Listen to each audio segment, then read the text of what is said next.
नमस्कार पेंशनर्स मित्रों, कल के वीडियो में लोगों ने दिल खोल के कमेंट्स किए और उन कमेंट्स के बारे में भी कुछ लोगों ने हमसे कहा कि भाई इस पे आप कुछ बोलिए। और इसी स्वाभाविक है, हमने आपको यही कहा है कि आपके कमेंट्स के आधार पर ही अगला वीडियो बनाते हैं और ये भी नहीं देखते हैं कि ये वीडियो जो हम बनाएंगे ये कितना महत्वपूर्ण होगा, लोग इसको पसंद करेंगे या नहीं करेंगे। क्योंकि हमने एक बात कही कि आपके कमेंट को आधार बना के ही हम अगला वीडियो बनाएंगे। तो कल के वीडियो में सबसे पहले तो कमलेश कुमार जी, आपको बहुत बहुत साधुवाद, धन्यवाद। आपने ये कहा कि हम आपके वीडियो देखते हैं और आप हमारा नाम नहीं ले रहे हैं।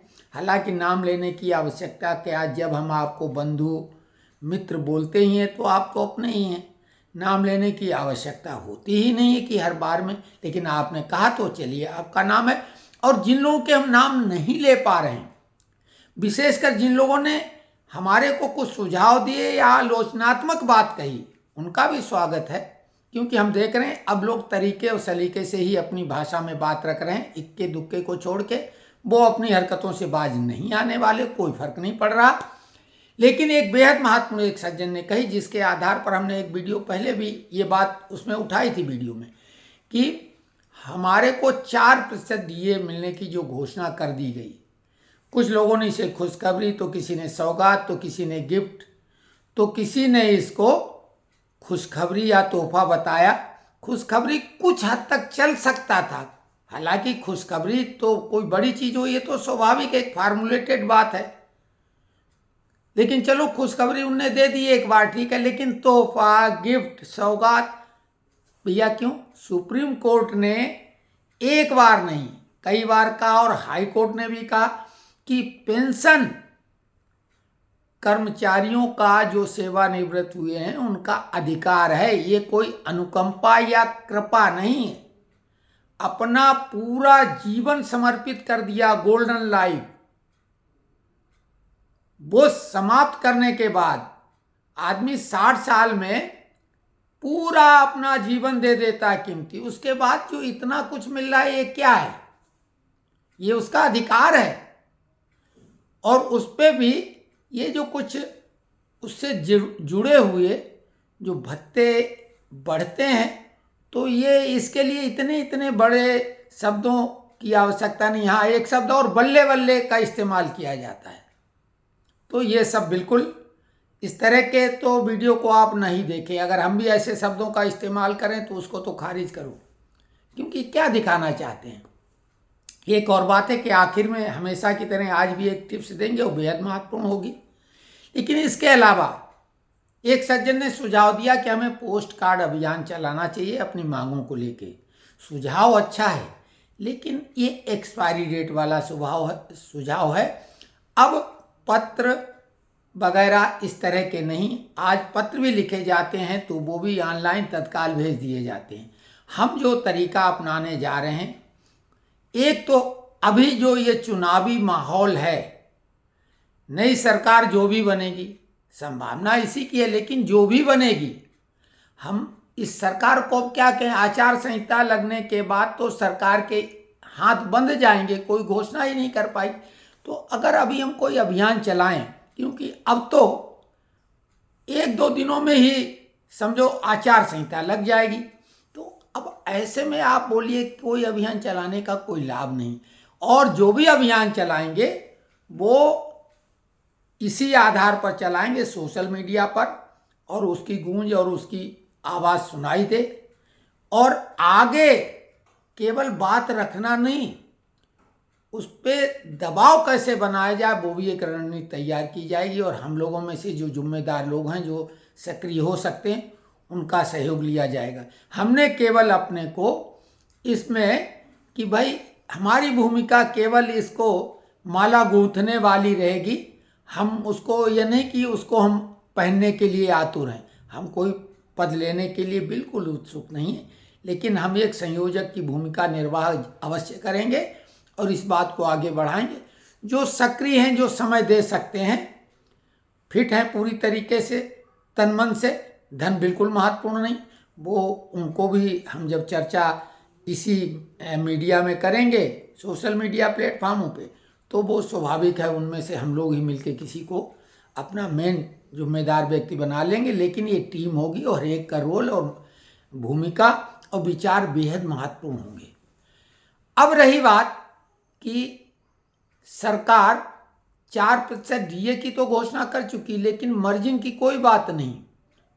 हमने बात पहले कही थी कि जो गजट था 7th पे कमीशन का 848 पेज नंबर पर, डीए मर्ज के बारे में बहुत कुछ स्पष्ट नहीं है। तो आपने देखा केंद्रीय मंत्री पीयूष गोयल ने प्रेस कॉन्फ्रेंस की थी, तो वो खुद कंफ्यूज थे। तो ये फार्मूले के अंतर्गत इसकी मर्जिंग होगी और पे कमीशन चूंकि गठित सरकार नहीं करने वाली, हालांकि कई लोग बोल रहे हैं वो अब ऐसा और गठित हो जाएगा, दबाव बन गया, ऐसा कुछ नहीं है। अब आप समझ लो, अगर चुनाव के पहले कुछ नहीं हो पा रहा तो बाद में काहे का दबाव? कोई दबाव नहीं, फिर तो 5 साल के लिए वो सुरक्षित हो जाएगी सरकार। तो इसके लिए जैसे आपको मालूम है, लंबे अनुभवी हैं जो भी सेवानिवृत्त हुए हैं, अंतरिम रिलीफ कुछ देते हैं, डीए मर्ज करते हैं। लेकिन इस बार बाकी सभी पे कमीशन के मुकाबले में डीए सबसे निचले स्तर पे है, अभी 50% पर पहुंची है। नहीं तो पहले तो डीए बहुत ज़्यादा आगे बढ़ जाया करती थी, तो इसलिए 50% उस समय मर्ज कर देते थे, बाकी बची रह जाती थी, तत्काल फायदा मिल जाता था। तो ये जो चीज़ें हैं, महत्वपूर्ण मांग 18 महीने का डीए एरियर की है। अब अभी ये बिल्कुल नहीं कहा जा सकता कि सरकार उसको कोई तरीके से घोषित कर दे, कर सकती है, उम्मीद तो रखो। लेकिन ये जरूर है कि अब उसकी संभावना धीरे धीरे कम होती नजर आ रही है। और सरकार, हमने बोला कि इसलिए घोषणा नहीं कर पा रही कि किसान आंदोलन जिस उग्रता के साथ चल रहा है, और उन्होंने कर्मचारियों का हवाला दिया था, उनके पे कमीशन का हवाला दिया था, उनकी वेतन वृद्धि का हवाला दिया था, उनके इंक्रीमेंट की बात कही थी। तो इसलिए सरकार एक एक कदम फूंक के रख रही है। कोई पिंडारा बॉक्स को नहीं खोलना चाहती कि एक को कुछ कर दिया तो ये बाकी सब वो कर पाएं। इसलिए सधे हुए कदमों से उज्ज्वला योजना, गैस की कीमतों में कमी करना, इस टाइप की बातें कर रही, जो कोई वर्ग विशेष पे लागू न हो, सामूहिक रूप से कोई बात पूरी आम जो है जनता के लिए, उस टाइप की योजनाएं वो सामने ला रही है। अगर सिलेक्टेड किसी वर्ग और ग्रुप के लिए कुछ घोषित करेगी कि तो बाकी ग्रुप भी नाराज हो सकते हैं, और सरकार को लगता कि उसका माहौल बेहद अच्छा है तो वो क्यों रिस्क लेगी, बात समझने की है। लेकिन हमारे जो अधिकार हैं वो उसकी वजह से कि सरकार अगर नकारना चाहे, टालना चाहे, तो हम कोई ऐसा तरीका अपना लें कि वो टाल मटोल ज़्यादा न कर पाए। सक्रिय श्रमिक नेता जो हैं वो कर्मचारियों के लिए अपनी मुख्य भूमिका निर्वाह करते हैं, क्योंकि स्ट्राइक उन्हें, देखिए श्रमिक नेताओं के पास एक धमकी रहती है स्ट्राइक कराने की लीगल वे में। किसान नेता तो कुछ भी करते हैं, तोड़ फोड़, रेल रोको, ये सब, लेकिन श्रमिक लोग नहीं कर सकते हैं। लेकिन उनके पास भी स्ट्राइक करा के नुकसान पहुंचाने का एक तरीका रहता है, बस वही वो अस्त्र इस्तेमाल करते हैं। लेकिन ये पेंशनरों का वो क्या इस्तेमाल कर पाएंगे? इसलिए पेंशनरों का कोई उनकी नज़रों में विशेष महत्व है नहीं। हमें अपना महत्व बनाना है, क्योंकि हम लोग कहीं ज़्यादा अनुभवी हैं, ज़्यादा सुरक्षित हैं, कहीं पर से कोई नहीं, बिंदास भाव से हम लोग बेहतर कर सकते हैं उन लोगों से भी। उनके ऊपर ज़्यादा दबाव है, कर्मचारियों के ऊपर, लेकिन हम पे कोई दबाव नहीं, और हम वरिष्ठ नागरिक हैं। सरकार को हमारे की बात को ज़्यादा वजन देना पड़ेगा, बशर्ते हम अगर संगठित हों तो खैर ये योजना बनाएंगे। बाकी जो विभिन्न बातें हैं, सबसे महत्वपूर्ण हमने बोला फिक्स मेडिकल अलाउंस है। बिल्कुल अगर कोई कुछ नहीं करेगा तो ये 3000 हम 24 के अंदर ही दिलाने के लिए कृत संकल्पित हैं। हमारे पास कुछ तरीके हैं, हमने ये सब तरीके आजमाए हैं, लेकिन अभी ये माहौल, हम तो उम्मीद करते थे कि सरकार आचार संहिता लगने के पहले घोषणा कर देगी, नहीं तो हम सक्रिय हो जाते। भाई सक्रिय तो तब हो, हमें तो खुद उम्मीद थी कि सरकार ऐसा करेगी। और अगर नहीं करती है तो तरीके हैं, क्या तरीके होंगे आप खुद देख लेना, कभी उन पे चर्चा भी करेंगे अलग से कि ये तरीका है। और 2-3 तरह के तरीकों में जिस पे आप लोग सहमति जताएंगे वही तरीका अपनाया जाएगा। और ये बात तय हो गई कि हमारे ग्रुप में 5,000 से अधिक लोग ऑलरेडी हैं, पर्याप्त संख्या है। हम किसी से नहीं कहते हैं कि आप सब्सक्राइब कर ही लो, विचारों को सुन लिया इतना ही काफ़ी, लेकिन पूरा वीडियो देखें, लास्ट में एक टिप्स भी देते हैं। तो देखिए, हमें पुराने ऐसे फार्मूले नहीं अपनाने जिसमें समय लगे और जिनकी अब एक्सपायरी डेट हो गए। तो बिल्कुल नए तरीके से आएंगे, चौंकाने का काम करेंगे सरकार को, और सरकार कहीं पर से ये नहीं कह पाएगी कि नहीं ये सही नहीं, ये गलत है, ऐसा नहीं कह पाएगी। क्योंकि हमें अपने अनुभव से वो रास्ता अपनाना है कि हम अपनी बात जहाँ पे भी रखें कोई उसको नकार न पाए, ये भले बोले कि हाँ ठीक है विचार करेंगे, थोड़ा देखेंगे, वगैरह वगैरह। अभी एक चीज़ हम आपको जो आज की टिप्स देने जा रहे हैं स्वास्थ्य से जुड़ी हुई ही दे रहे हैं, क्योंकि हम लोगों का ये जीवन बेहद महत्वपूर्ण है, सभी का होता है, लेकिन हम लोग जिस एज में आ गए थोड़ी सी सावधानी की ज़्यादा आवश्यकता होती। जैसे पुरानी मशीन की देख रेख ज़्यादा करनी पड़ती है, तेल पानी बदलना पड़ता है, जल्दी जल्दी नट बोल्ट देखने पड़ते हैं, वगैरह वगैरह। तो एक चीज़ है, शाम का खाना खाते समय ध्यान रखें, कितना भी स्वादिष्ट हो, किसी पार्टी में तो बेहद सावधानी की जरूरत है। पार्टी में कभी सलाद नहीं खाना चाहिए, डिटेल में नहीं बताएंगे, आप रीजन समझ लो, आप कुछ जानकार हैं लोग। और विशेषकर प्याज, कटा हुआ प्याज 10 मिनट से ज़्यादा अगर रखा रहता है तो खाने योग्य नहीं रह जाता है। और पार्टियां खुले में होती हैं, धूल धक्कड़ भी उड़ता है। सलाद को किसी कीमत पे मत खाओ, पार्टी में जाओ, कोशिश करो गर्म चीज़ें ही पार्टी की खाओ, नंबर 1 ये पार्टी में ध्यान रखो। लेकिन खाना कम खाओ, भूख से कम खाओ, कितना भी स्वादिष्ट हो, क्योंकि इस एज में कई लोगों की दिक्कतें रात में इसलिए हो गई क्योंकि उस दिन उन्होंने ज़्यादा खाना खा लिया था। आप चाहें तो ये रिकॉर्ड उठा के बुजुर्गों का देख लें। दूसरा एक बेहद महत्वपूर्ण, आप और आपके पूरे परिवार के स्वास्थ्य से जुड़ा हुआ है, और ये गलती हम सब लोग कर रहे हैं। जैसे हमने कल आरओ के पानी के बारे में बोला था, लेकिन ये उससे भी ज़्यादा महत्वपूर्ण है कि रोटी ही ज़्यादातर लोग खाते हैं, चावल की मात्रा कम इस्तेमाल करते हैं। रोटी के साथ में दिक्कत है कि आजकल हम समय बचाने के लिए और रेडीमेड चक्कर में पैक्ड आटा लाते हैं। पैक्ड आटे में आपने देखा होगा कि लंबे समय तक रखा रहता, फिर भी उसमें कीड़े नहीं पड़ते हैं। क्यों नहीं पड़ते हैं भाई? अगर दूध नहीं पड़ता तो वो दूध भी खतरनाक है। दूध अगर उसके साथ लापरवाही की जाए तो दूध फट जाना चाहिए। उसी प्रकार से आटे में अगर कीड़े नहीं पड़ रहे हैं तो इसके मतलब उसमें कीटनाशक इतनी मात्रा में कि कीड़े नहीं उसमें पड़ पा रहे हैं। अब वो आपके शरीर में जा रहा है तो वो नुकसानदायक है। इसमें वैसे मिलाने के लिए पैक्ड आटे में बेंजॉइल पेरोक्साइड मिलाया जाता है, तय मात्रा है, मानक है कि इतना मिलाना चाहिए, लेकिन बिल्कुल ऐसा वो पालन नहीं करते हैं, वो तय मात्रा से ज़्यादा मिलाते हैं।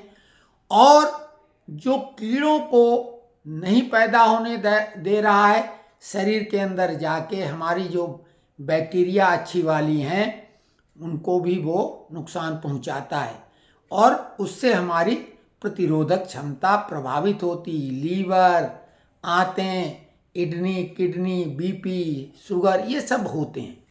अब किया क्या जा सकता है? गेहूं पिसाने चक्की पे जाना और टाइम खर्च करना, वो भी बोलते हैं एक दिन के लिए छोड़ जाओ, फिर उसमें चूहा उसमें करके और गंदा या वो बदलें, बहुत झमेला। कोशिश तो ये होनी चाहिए कि गेहूं आप जो बाजार से भी अगर लेंगे वो भी डायरेक्ट पिसाना नुकसानदायक है, कि गेहूं के रख रखाव के लिए तो कीटनाशक इस्तेमाल करते ही हैं, और वो कीटनाशक खतरनाक है। तो करें तो क्या करें? हालांकि बाजार की सब्जियों में भी कीटनाशक बहुत है, जहर ही जहर है चारों तरफ। तो सब्जियों को तो अच्छी तरह से धुलाई करें। कच्ची सब्जियां इसलिए सलाद वलाद सावधानी से आवश्यकता है खाने, खूब अच्छे से धो के पका के खाते हैं तो खतरा कम हो जाता है। लेकिन गेहूं को अगर आप बाजार से खरीद के पिसाते हैं तो उसको धो के कम से कम एक बार तो धोना ही चाहिए, एक बार के पानी से। वैसे 2 बार धोना चाहिए। आप धोएंगे तो देखेंगे झाग उठेगी और एक महक आएगी अलग, तो वो कीटनाशक जो है वो धुल जाएगा। उसके बाद सुखाएं। अभी तो गर्मी आ रही, बहुत आसानी से सूख जाएगा, वो आप पिसवाएं। और वैसे तो हम सलाह देंगे जो हमने खुद कर रखा है, कि हमने अभी 8,000 की एक बहुत ही अच्छी 8,000 की चक्की मिल जाती है घर में। उसमें आप गेहूं में और भी चीज़ें जैसे चना, सोयाबीन, बाजरा, ज्वार, रागी, इस टाइप की चीज़ें मिला के भी पीस सकते हैं। क्योंकि मल्टीग्रेन जो आटा है बाजार में मिलता बहुत महंगा होता है। तो आप जब घर में खुद और ज़रूरत के हिसाब से पीसें, उसमें तो ज़्यादा समय की ज़रूरत नहीं। तो गेहूं को या जो भी अनाज है धो के सुखा के अपने घर पे पीसें। उसमें सत्तू वगैरह भी बना सकते हैं घर की चक्की में। उसमें दाल भी दल सकते हैं।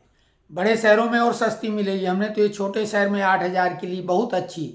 अब वो पत्थर वाली है, ये भी नहीं कि वो क्रश करके वैसा हो।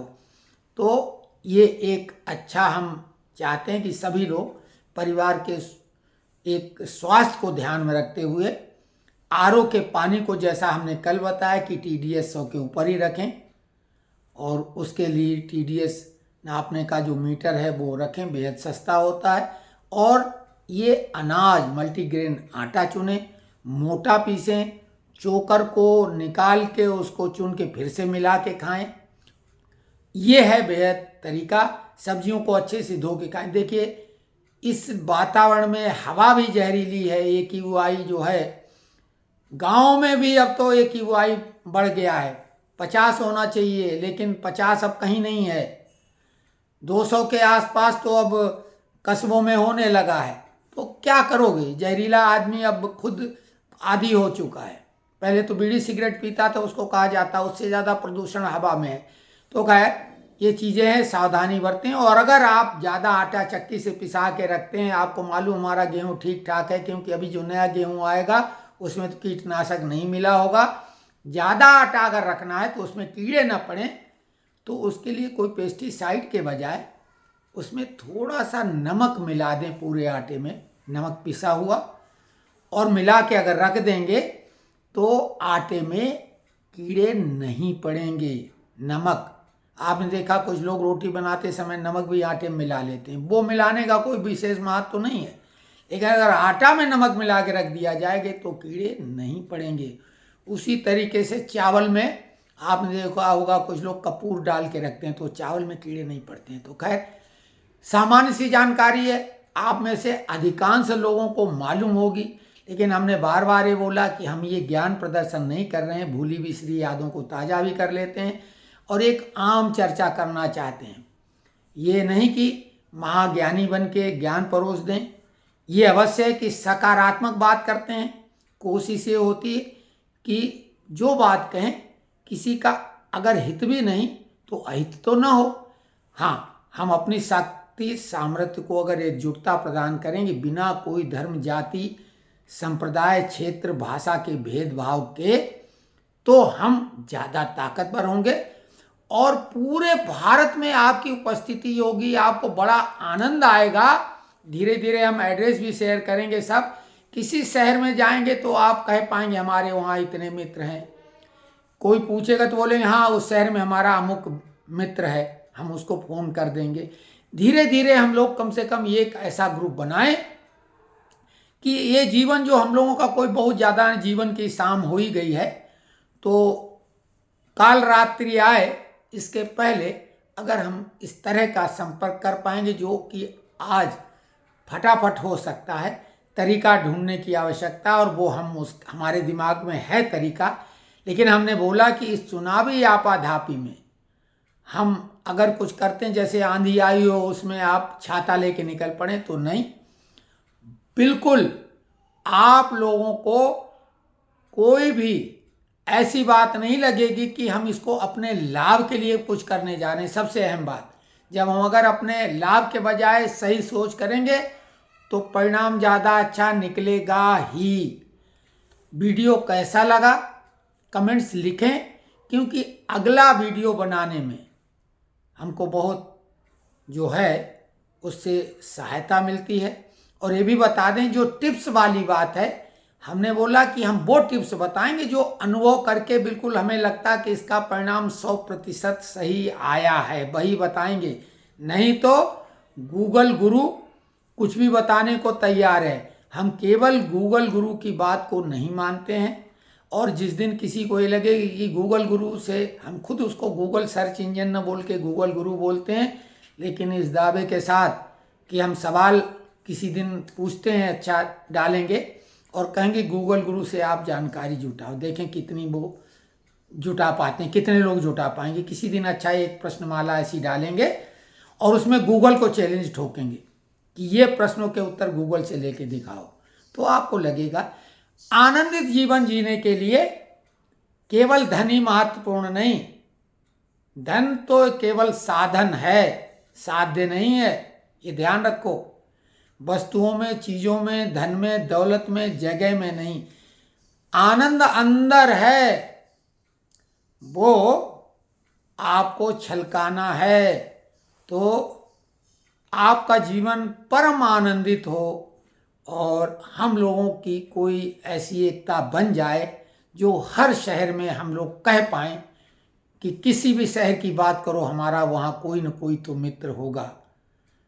तो हमारी ऐसी अपेक्षा है, इच्छा है, और प्रभु से प्रार्थना करेंगे कि ऐसी इच्छा हमारी पूरी कर दे, बस और क्या चाहिए।